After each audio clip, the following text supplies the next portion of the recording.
liberdade da palavra de Deus, irmãos. Deus seja louvado. Amém.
Façamos a leitura onde o Senhor tem trazido adiante, irmãos, na epístola destinada aos Hebreus.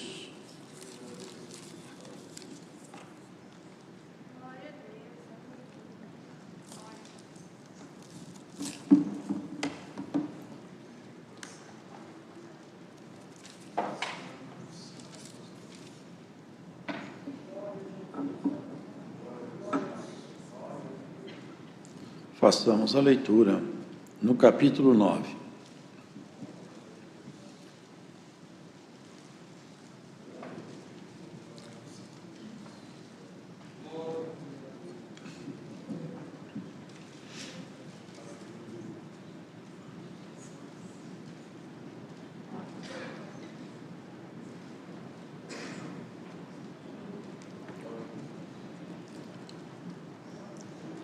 Ora, também o primeiro tinha ordenanças de culto divino e um santuário terrestre. Porque um tabernáculo estava preparado, o primeiro, em que havia o candeeiro e a mesa e os pães da proposição, ao que se chama o santuário.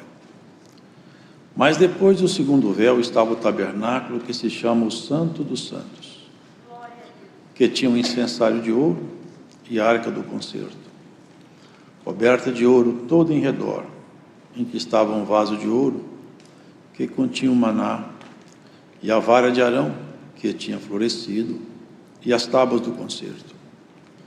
E sobre a arca os querubins da glória, que faziam sombra no propiciatório, das quais coisas não falaremos agora particularmente. Ora, estando essas coisas assim preparadas, a todo tempo entravam os sacerdotes no primeiro tabernáculo, cumprindo os serviços. Mas no segundo, só o sumo sacerdote, uma vez por ano, não sem sangue, que oferecia por si mesmo e pelas culpas do povo, dando nisso a entender o Espírito Santo que ainda o caminho do santuário não estava descoberto, enquanto se conservava em pé o primeiro tabernáculo, que é uma alegoria para o tempo presente, em que se oferecem dons e sacrifícios que, quanto à consciência, não podem aperfeiçoar aquele que faz o serviço, consistindo somente em manjares e bebidas, e várias abluções e justificações da carne impostas até o tempo da correção. Mas, vindo Cristo, o sumo sacerdote dos bens futuros, por um maior e mais perfeito tabernáculo, não feito por mãos, isto é, não desta criação, nem por sangue de bodes e bezerros, mas por seu próprio sangue, entrou uma vez no santuário, havendo efetuado uma eterna redenção. Porque, se o sangue dos touros e bodes e a cinza de uma novilha esparzida sobre os imundos o santifica quanto à purificação da carne, quanto mais o sangue de Cristo, que pelo Espírito Eterno se ofereceu a si mesmo, imaculado, a Deus, purificará as vossas consciências das obras mortas, para servirdes ao Deus vivo. E por isso é mediador de um novo testamento, para que, intervindo a morte para a remissão das transgressões que havia debaixo do primeiro testamento, os chamados recebam a promessa da herança eterna. Porque onde há testamento, necessário é que intervenha a morte do testador. Porque um testamento tem força onde houve morte. Ou terá ele algum valor enquanto o testador vive? Pelo que também o primeiro não foi consagrado sem sangue. Porque, havendo Moisés anunciado a todo o povo todos os mandamentos segundo a lei, tomou o sangue dos bezerros e dos bodes, com água, lã purpúrea e sope, e aspergiu tanto o mesmo livro como todo o povo, dizendo: este é o sangue do testamento que Deus vos tem mandado. E semelhantemente aspergiu com sangue o tabernáculo e todos os vasos do ministério. E quase todas as coisas, segundo a lei, se purificam com sangue. E sem derramamento de sangue não há remissão. De sorte que era bem necessário que as figuras das coisas que estão no céu assim se purificassem, mas as próprias coisas celestiais com sacrifícios melhores do que estes.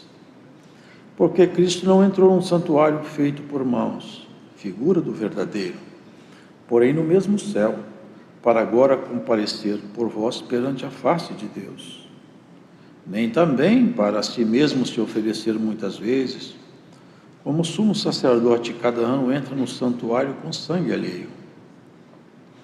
De outra maneira, necessário lhe fora padecer muitas vezes, desde a fundação do mundo.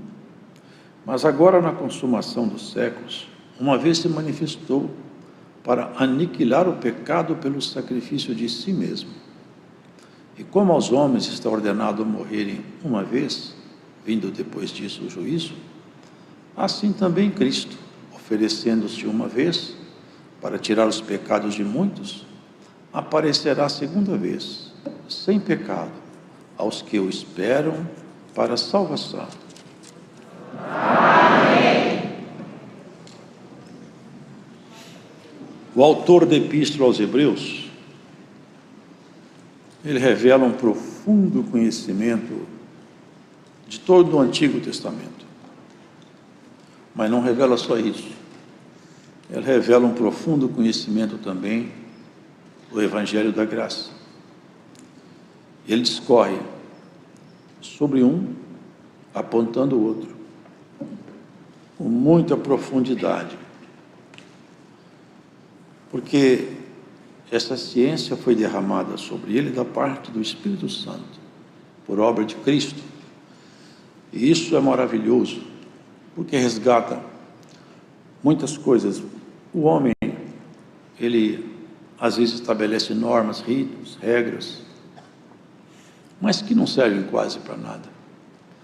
Muitas das regras humanas decorrem apenas do pensamento de uma pessoa ou de um grupo de pessoas.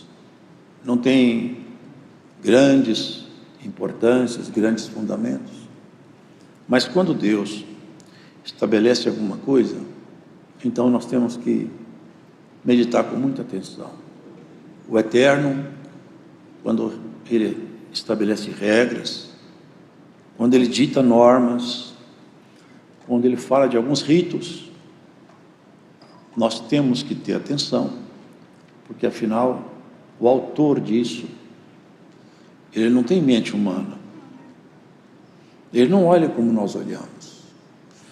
A eternidade, irmãos, nós nem temos noção do que seja isso. Nós não temos noções de coisas muito altas, até números para nós, quando eles são muito grandes, eles fogem à nossa capacidade de raciocínio.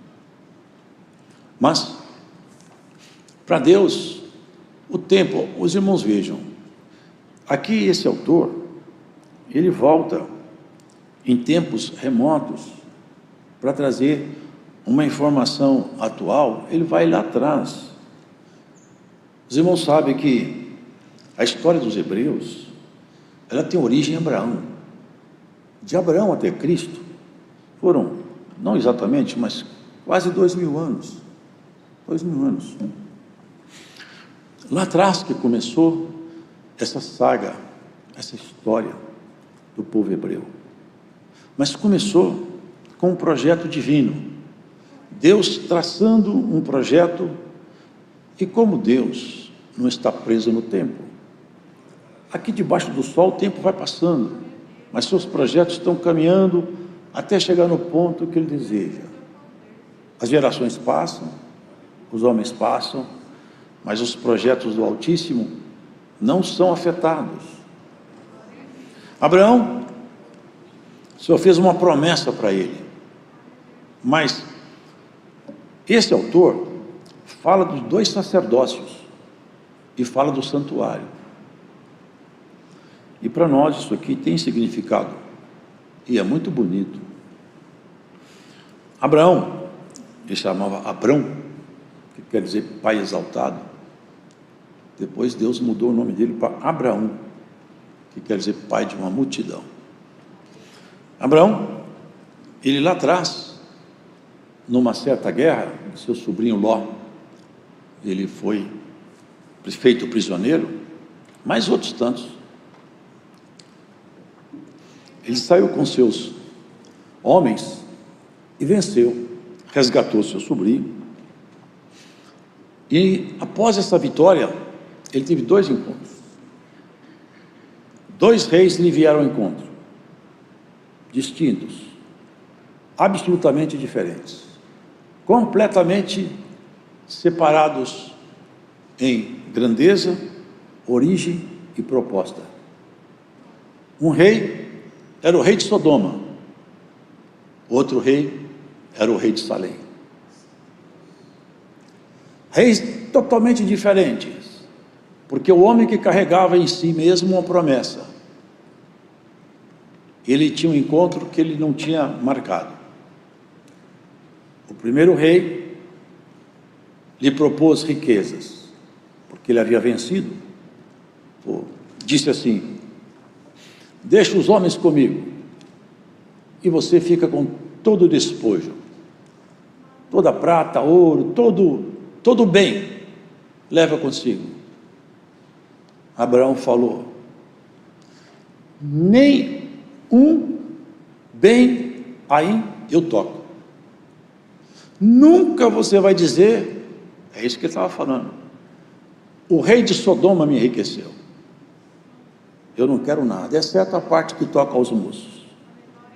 E também esses 3 que estão comigo, eles que pegam. A mim, você não vai dar nada. Porque, sabe, irmãos, são figuras que estão ali, que vão se desabrochando na medida que nós conhecemos a história e a palavra de Deus. Todas as vezes que Deus agenda conosco o encontro, lamentavelmente o inimigo agenda o dele. Os irmãos podem ver, Deus havia agendado o encontro com Israel lá na casa de Faraó no tempo da escravidão. O inimigo agendou um encontro com o povo de Deus pela mão de Faraó, matando os meninos. Enquanto Deus planejava resgatar Israel, o inimigo matava os filhos das hebreias. Foi anunciado o nascimento de Jesus. Até tem uma profecia que dizia assim: em Ramá ouviu-se um choro, uma voz de lamento. E era Raquel chorando seus filhos e não querendo ser consolada, porque eles já não existiam mais. Era o rei Herodes. Mata as crianças de 2 anos para baixo. Enquanto Deus havia marcado o encontro com a humanidade, Satanás marcou outro encontro de morte. Mas sempre prevaleceu o encontro do Senhor. E bem-aventurado é o irmão e a irmã que escuta essa palavra. E você sabe, ainda que o inimigo agendou encontros com você, prevaleceu o encontro do Senhor. E por essa palavra, alguns encontros marcados com as trevas serão desmarcados no futuro da tua vida, por causa do poder do Espírito Santo em você. E todas as vezes que o inimigo marcar o encontro com você, Cristo desmarcará. Glórias ao Senhor. Deus te tomou pela mão para te levar adiante. Enquanto o seu coração bater com amor, no céu tem ordem a teu respeito. Essa é uma obra maravilhosa, irmãos. Aquele rei que encontrou com Abraão, algumas características dele são narradas aqui no livro de Hebreus. na Epístola aos Hebreus. Sem genealogia, ou seja, não tem pai nem mãe. Sem princípio de dias, também não nasceu. Também não morria. E ele era tão grande que quem tinha as promessas era Abraão. Ora, o maior abençoa o menor. É sempre assim. E quando o rei de Salém foi encontrar com Abraão, ele trazia consigo 2 elementos. É o que nós temos que prestar atenção. Tudo que Deus faz tem razões eternas. Deus não toma nada porque ele estava com pressa, porque era o que veio no momento na mente dele. O Senhor, ele olha lá na frente. Tudo tem fundamentos profundos. Esse rei encontrou com Abraão, muitos sabem isso. Ele trazia numa mão pão, na outra trazia vinho. Só que Abraão já era rico. Isso não é presente muito importante. E Abraão deu dízimo para ele. O dízimo era um tributo de um sacerdócio. Abraão, ele era o detentor das promessas. Mas quando ele viu aquele mensageiro, ele percebeu: esse sacerdote, ele é maior do que eu. E ele traz consigo 2 elementos: pão e vinho. E entregou para Abraão.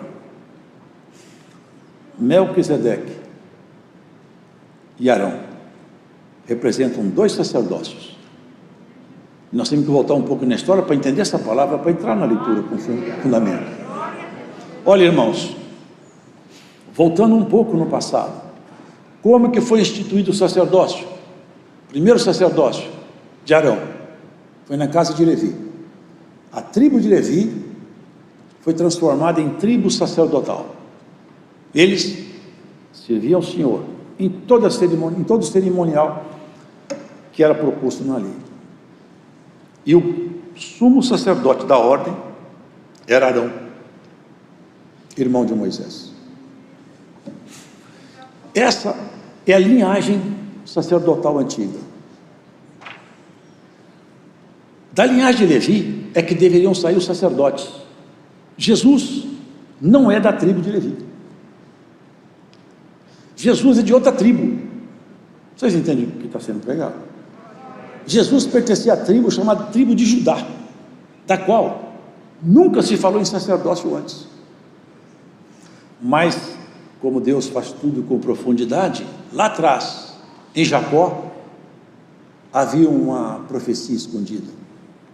Disse assim: Judá será o meu legislador. Legislador, aquele que faz leis. Em Judá, na tribo de Judá, vai nascer o legislador, aquele que estabelecerá as leis que vão reger a igreja futura. São 2 sacerdócios. O sacerdócio de Melquisedeque, irmãos, é um sacerdote de sacerdócios eternos, que não morrem. E esse sacerdote foi que, encontrando com Abraão, lhe abençoou. O autor dos Hebreus faz reporte a isso aqui, a este encontro, a esse sacerdote, e aos rituais e a certas práticas que os levitas faziam, e os sacerdotes, que eles mesmos não entendiam. É como se essa igreja tivesse uma cortina aqui no meio dela, até embaixo, né? Aqui, de cá, os sacerdotes ministravam. Aquela parte mais interna, só o sumo sacerdote podia entrar ali, uma vez por ano só. E tinha regra: ele tinha que pegar umas brasas do altar, chegar lá dentro, colocar as brasas e colocar um incenso em pó em cima das brasas, e levantava uma fumaça, e a fumaça cobria a arca, o propiciatório, para que ele não morresse. Ele não podia entrar ali sem sangue, ele tinha que pegar sangue, pôr no dedo o sangue, ele aspergia na frente da arca, e 7 vezes o propiciatório. Ele estava dizendo o seguinte: eu não tenho dignidade de entrar aqui, eu não tenho dignidade pessoal para passar para dentro desse tabernáculo, mas uma vida foi tirada, um animal foi sacrificado, a vida foi ceifada para que o meu pecado não se apresente agora aqui, mas que se apresente aquela vida imolada como uma desculpa para o meu pecado, uma justificativa temporária. Deixa eu entrar aí, não com minha honra, mas pela vida que foi ceifada para que eu possa entrar nesse santuário. O sumo sacerdote entrava com medo e saía muito cuidadosamente dali. Ora, também o primeiro tinha ordenanças de culto divino e um santuário terrestre, porque um tabernáculo estava preparado primeiro, em que havia o candeeiro, a mesa e os pães da proposição, e eram 2 fileiras de 6 pães. Ali era o pão da proposição, pão da presença. Ali estava simbolizada as tribos de Israel. Tinha um incensário de ouro e a arca do concerto, coberta de ouro, toda em redor. Essa arca, irmãos, guardava dentro dela 3 elementos: as tábuas do concerto, que tinha a lei, a vara de Arão que havia florescido, e ali tinha o maná que desceu do céu. Estava dentro da arca. Os irmãos percebem que são todas figuras que duraram até o tempo da vinda do Senhor. Olha aqui, sobre a arca, os querubins da glória que faziam sombra no propiciatório. E no segundo, só o sumo sacerdote, uma vez por ano, e não sem sangue, que oferecia por si mesmo e pelas culpas do povo, dando nisso a entender o Espírito Santo que o caminho do santuário não estava descoberto, porque esse santuário, o lado mais interior, ele representa o céu. Não dá para pregar numa palavra assim o que tem de fundamento aqui, mas só para os irmãos um dia em casa, quem sabe para alguns Deus usar para isso. Quando morreu o rico e o Lázaro, vocês lembram para onde o rico foi? Ele morreu e caiu no Hades. Quando terminar a nossa vida, não há nada mais a ser feito. Nós lemos: ao homem foi dado morrer uma vez, e após isso virá o juízo. Do outro lado, simboliza o santuário verdadeiro, não esse feito por mãos humanas. O céu que nós olhamos, esse céu físico aí, se nós sairmos numa nave espacial, nossa vida acaba, a vida de todo o tempo que a população na Terra existe, nós temos um tempo igual andando rumo ao desconhecido. E onde está o fim disso? Ele está muito longe, são anos-luz. Agora, uma imensidão dessa, uma criação tão extraordinária. Agora, irmãos, imagine isso. Esse santuário lá de dentro, que estava fechado, que a cortina dizia o seguinte, o Espírito Santo: não entre nesse santuário, e mesmo o sacerdote, só entra aí com sangue, senão ali dentro mesmo eu mato ele. Até a arca, vocês lembram quando ela balançou, carregada pelos animais? Quando ela balançou, teve alguém que tentou segurar a arca, Deus fulminou ele na hora. Essa arca balança, mas quem sustenta ela é o Senhor. E guarda isso, viu, irmão? Essa obra aqui balança, mas não põe a mão não, que Deus te fulmina. Ela balança, mas ela não vai cair não. Esse povo tem um Senhor que olha diuturnamente por ele. Enquanto o Espírito de Deus estiver em nós, essa arca não vai cair. Pode balançar, porque balançou. O boi tropeçava, vai cair tudo, vai estragar tudo. Mas quem está lá em cima, olha tudo aqui embaixo. Lá, do lado de dentro, não se podia entrar. Quando Cristo na cruz bradou, vocês lembram? Pai, em tua mão entrego o meu espírito, tudo está consumado. Eu realizei a obra proposta, paguei a dívida da humanidade, bebi o cálice da amargura, passei por todos os processos, enfrentei Satanás num corpo humano e ele cercou meus caminhos, eu venci. Glórias ao Senhor. Ele caiu diante de mim. Ele foi julgado. Perdeu toda a prerrogativa de ministro. Tombou. Quando ele tombou, lá de cima, um barulho foi visto no santuário, dentro do tabernáculo. Lá dentro escutaram um barulho. E alguém viu. Quando começou de alto a baixo rasgar, como se uma mão invisível rasgasse de cima para baixo, e o santuário, o santo e o santíssimo se encontraram. O santíssimo ficou livre. Sabe o que estava sendo dito? Eu abri o caminho para o homem entrar no céu. Daqui para frente, quem tomba, já entra dentro do meu santuário. O caminho aos céus foi aberto na cruz. Tudo que era impossível à lei é possível na graça, porque a lei é espiritual boa. Eu já vi as pessoas falar comigo: a lei é boa, a lei é espiritual, a lei é boa e a lei é espiritual. Mas quando o homem peca, a lei mata e não dá vida. A lei condena e não salva. Mas Jesus, cumprindo a lei, nos trouxe a graça, que remediou nossa história, sarou, resgatou. E quando nós estamos tropeçando, estamos arrependendo, a justificação dele está em nós trabalhando. Quando nós ficamos arrependidos de um erro, o Senhor é o nosso advogado nos tribunais eternos. Ainda que o inimigo queira nos acusar, o Senhor fala: o assunto dele já está tratado lá na cruz. A nossa justificação é essa, porque quando Deus olha para nós, não vê nossas misérias, vê a obra de Cristo estampada em nosso rosto. É o sangue que foi vertido que nos justifica. Por isso que o crente fala: Senhor Jesus, me cubra com teu sangue. Ou seja, esse pagamento que foi feito da minha dívida na cruz, Senhor, põe ele agora em memória, tem misericórdia de mim. O meu inimigo me cercou, Senhor, eu estou numa fraqueza terrível, Senhor, eu tropecei ontem, me ajuda. O sangue de Cristo te justifica. Isso não é para abrir as portas para nós pecarmos voluntariamente, porque aquele que peca voluntariamente, ele fecha as portas da reconciliação. Mas são as fraquezas, são os momentos que a nossa natureza humana, ela está fragilizada pelos processos da vida.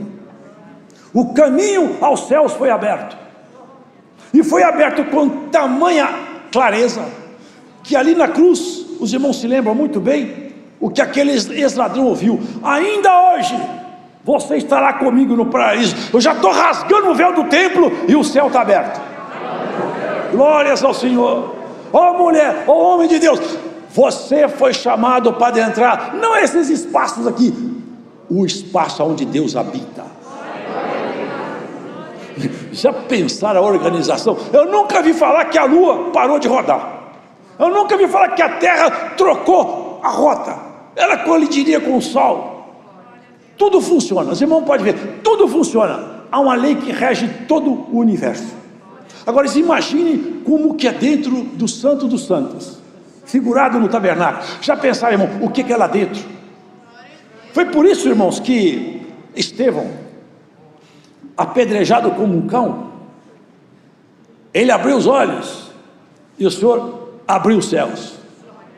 Ó Estevão, olha aqui. Ele viu o Senhor, ele viu um pouquinho daquela glória em cima. O céu está aberto. É a primeira preocupação dele: Senhor, eu já vou embora encontrar contigo, mas não deixa esse povo pagar a conta da minha vida, porque o que eu vejo é tão maravilhoso que eu não queria que eles perdessem. O amor de Cristo tomou conta dele, porque o véu se abriu. E na morte de Estevão, o véu se abriu para ele também. Na sua morte, o véu está aberto para você. Por isso que nós não temos que ter medo de morrer. Nós temos que ter medo, sabe de quê? É de pecar e viver em transgressão, com vida ímpia. Se Deus está conosco, tudo tem jeito. Tudo é possível para aquele que crê. Aonde você for, por onde você passar, se Deus te der a mão, você vai saltar o valado. Se Deus entrar com você, não tem ninguém que te vence. Se Deus te perdoar, não tem ninguém que te acusa. Se Deus for teu amigo, os teus inimigos podem se multiplicar, como Davi falava quando o seu filho seguiu a persegui-lo: como se tem multiplicado os meus adversários, Senhor. Mas de todos Deus tirou ele por cima. E de todos Deus vai tirar você também. Essa igreja foi chamada para entrar no Santo dos Santos. Lá dentro é a figura que está aqui. Os irmãos vejam. A purificação para entrar aqui. O sacerdote tinha que levar sangue. Ele matava o animal e levava o sangue consigo para poder entrar lá. Nós vamos entrando pela fé nesse santuário. Ele levava sangue alheio. O nosso sacerdote levou o sangue próprio. Por isso que ele é capaz de purificar. Porque aqueles sacerdotes, quando ele levava o sangue, ele só fazia uma memória de pecado, porque ele voltava lá e pecava tudo outra vez. O crente não. Na medida que ele é purificado pelo sacrifício de Cristo, ele vai errando cada vez menos. É luz, cada vez mais luz. Quem é santo, santifique-se mais. Os erros do ano passado, esse ano, nós vamos contabilizar menos erros. Tropecei 100 vezes no ano passado, esse ano eu tropeço no máximo 90. Eu vou fechando as portas para os erros, até chegar ao ponto que se cumpra comigo o que está escrito na palavra. A universal assembleia dos justos aperfeiçoados, aonde nós somos chamados para tomar parte. Nesse grupo muito heterogêneo, de todas as nações, raças, tribo e língua. Mas juntos, felizes, nós vamos nos encontrar para entrar dentro do Santo dos Santos. Isso é o melhor que pode existir para o ser humano. Saber que ele foi chamado para viver com Deus, dentro dos espaços mais magníficos da criação. Tudo é organizado, tudo funciona, tudo é belo, tudo é santo, tudo é limpo. Não tem choro, não tem lágrima, não tem tristeza, não tem morte, não tem angústia, não tem arrependimento, tudo acabou. Só que à medida que o tempo se aproxima, o inimigo também, lamentavelmente, ele fica agitado. O Senhor está agendando um encontro com a igreja para muito pouco tempo. O nosso encontro final com Cristo está muito próximo. Nosso adversário anda agendando encontros aí, mas prevalecerá o encontro do Senhor. Olha, eu já observei na Escritura vários sinais. Ninguém sabe a data. Quem anuncia a data da volta do Senhor peca. Porque enquanto Jesus Cristo esteve aqui em corpo humano, porque hoje ele sabe porque ele é Deus, mas enquanto ele esteve aqui em corpo humano, ele se restringiu, e ele confessou: eu não sei o dia. E todos que anunciarem o dia do Senhor, o ano da volta, pecam. Mas nós podemos saber de uma coisa: está perto. Está perto. Os irmãos, vejam como que nós estamos chegando para tomar posse dentro do Santo dos Santos. O Senhor disse assim: Jerusalém será pisada pelos gentios, até que o tempo dos gentios complete. No ano de 70, os irmãos sabem tudo isso. O general Tito entrou em Jerusalém, derrubou os muros, derrubou as casas, matou as mulheres e os homens, derrubou o templo de Jerusalém. Até o ano de 1948, os judeus andaram perdidos, vagueando pela terra, sem ter um país. Na história da humanidade que eu conheço, acho que não tem outro, o único povo que passou quase 1900 anos sendo povo sem ser país foi Israel. E mais, a única língua que ficou quase 1900 anos encostada num canto e ela voltou a reviver foi o hebraico. Até que o tempo dos gentios complete. O tempo do gentio é o nosso tempo, são os não-judeus. Quando entrar o último gentio na graça, na arca, semelhança daquela arca de Noé. Quando entrar o último, porque a gente não sabe, mas o Senhor sabe, ele está contabilizando. Quando o último entrar na arca e ficar convertido, sabe o que vai acontecer? Você vai falar para os anjos dele: pode tocar as trombetas. Vai juntar todo o exército do céu, a alta corte celestial, os querubins da glória, a estrutura mais poderosa do universo, a juntar todos e falar: vem comigo, é o dia de encontrar a minha igreja. É dia de encontrar Maria, Pedro, José, Antônio, machucado, provado, tentado, traído, esquecido. Você vai ver aquele dia o Senhor com voz de arcanjo e com trombeta, te chamar pelo nome, gritando cada um de nós. O Senhor agendou esse encontro que está perto. E Satanás está agendando encontros com a igreja por vários caminhos de contradição. Mas não larga do teu posto, não corra da guerra, não desanime da fé, porque Cristo vai te fortalecer. No final do tempo surgirão homens amantes de si mesmos, carregados de pecado, carregados de vanglória, com comichões nos ouvidos, não sofre mais a sã doutrina. Mas você seja firme e fiel, como o Senhor disse para Timóteo pelo Espírito Santo. Paulo falava: ser fiel exemplo de tudo, Timóteo. Guarda o que tens, para que ninguém tome a tua coroa. Ao que vencer, disse o Senhor, dá-lhe de comer da árvore da vida que está no paraíso de Deus. Ele fala assim para um anjo da igreja: vou te dar uma pedra branca, e nela está escondido o seu novo nome. E ninguém sabe o que está escrito ali, só aquele que recebe. Até nosso nome vai ser diferente. Tudo vai ser diferente. Nós estamos caminhando para entrar no céu. Os caminhantes para o céu, eles têm umas características. No jeito de vestir, no jeito de falar, no jeito de agir, de reagir. Quem caminha para o céu, olhando ele, se percebe: este homem está indo para o céu, essa mulher está indo para o céu. Eu percebo no jeito dela vestir, no jeito dela falar, nos negócios que ele faz.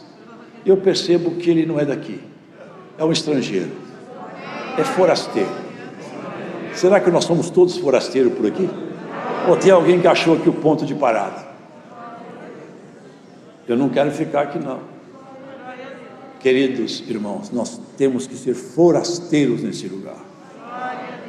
Aqui não pode ser o lugar de seu paradeiro final.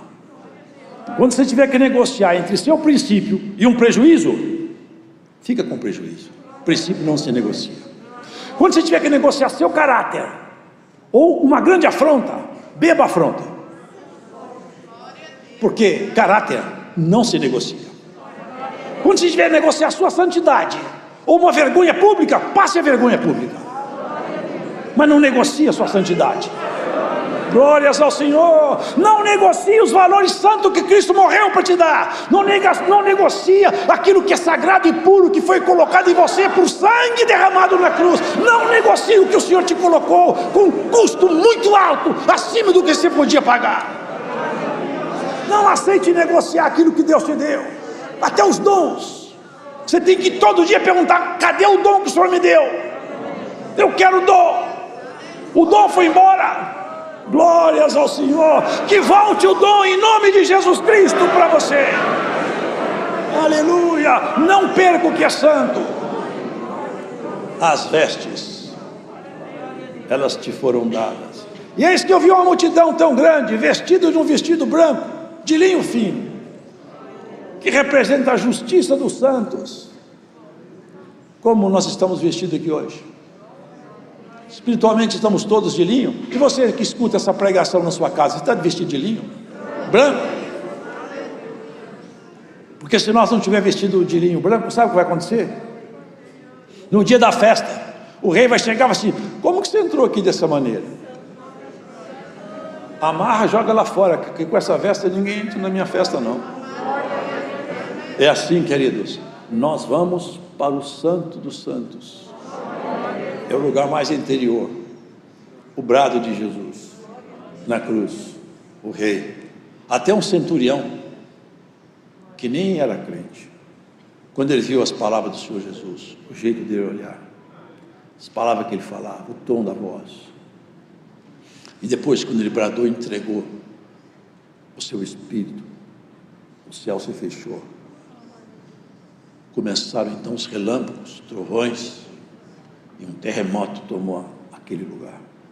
E ele falou: verdadeiramente esse homem era filho de Deus. Nós matamos o filho de Deus. Até no cemitério da cidade O terremoto chegou. E o grito do Senhor chegou. As sepulturas se abriram. E quem era santo e puro tombou na legitimidade da sua fé, se levantou do meio dos mortos.